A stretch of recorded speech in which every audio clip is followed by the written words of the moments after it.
Romo returns to the Cowboys after sitting on the bench for a few weeks due to an injury.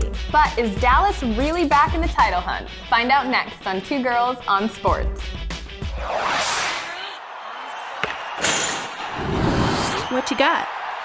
Hey everyone, I'm Jana. And I'm Erica. You're watching Two Girls on Sports. Quarterback Tony Romo returned to the Dallas Cowboys lineup after sitting out a few games due to a pinky injury. Poor baby. He's a baby. The Cowboys won the game, but Romo threw 2 picks and he looked a little bit shaky out there. What do you think, Jana, this means for the Cowboys' playoff hopes? No playoffs hope. None. No. Wow. No and no. I do not think Tony Romo made a bit of difference yesterday. He is learning how to throw a new throw. That is ridiculous. You sit down, you heel, and you do it right. It was Marion Barber and the Cowboys' defense that made the difference out there yesterday. I mean, Barber finished off with 24 carries, 114 yards, 69 of which came in the second half. He is the one that stepped up. Tony Romo did not throw the ball as much in the second half. He handed it off, and Barber stepped up and got the plays done.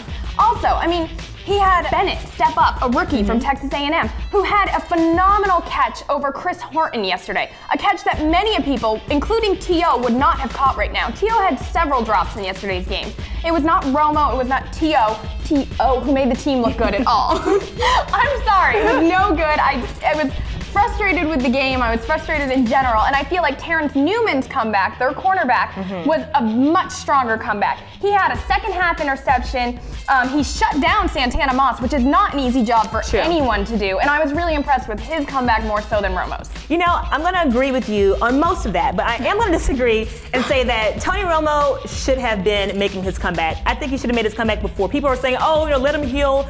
No, as a quarterback, you play with injuries. You play with shoulder injuries. You play with arm injuries. Like, beef up, man up, Romo. Like, you're a team leader. Well, wasn't it Brett Favre who called him when he decided to not play that first week? He was like, you know what, man, play some football. So I think that it was way overdue time for him to get on the field and make an appearance. So that's where I disagree. But everything else, you're right. Barber was the lifesaver. He was the messiah of that game yesterday. He really was. This also consider that Romo only threw for 198 yards. I mean, that's not really bad, but those aren't phenomenal numbers for a starting. 19 out of 27? Yeah, exactly. So he definitely suffered there. And also, he's a really big, Romo is a really big risk taker. Now, it works sometimes. There was one time where he passed to Miles Austin right before he made it over the line of scrimmage, and luckily it worked for him that time, but sometimes it doesn't work, which oftentimes for Romo ends up in picks, interceptions. So he's playing a little bit risky. He's looking a little bit rusty. I don't know what this means for the fate of the Cowboys. I want to say that this is a team that we see every year choke in the playoffs. And it's true. The way Romo is playing, the way T.O. is playing right now, I don't think this year is going to be any different. But I can say this. I'm going to give the Cowboys offensive line some credit. They were very dominant. Redskins defense is a hard defense to shut down, and the Cowboys offensive line did it yesterday. No, I am giving Marion Barber credit, and I am telling you, I'm going to give Tony Romo my only shout out that I will ever give to you. 19 out of 27, not all your fault. T.O. catch the damn ball. That's the only time I will ever give you a compliment. You cannot tell T.O. to catch the ball because he's not going to catch the ball. Catch the damn ball. Not going to happen.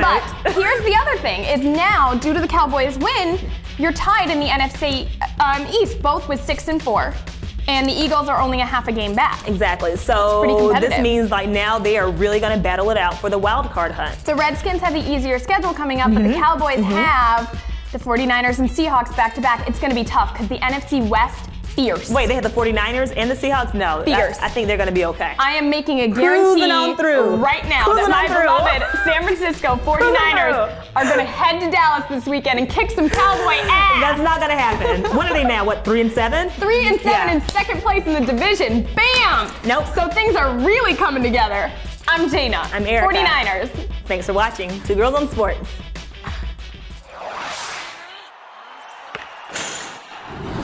What you got?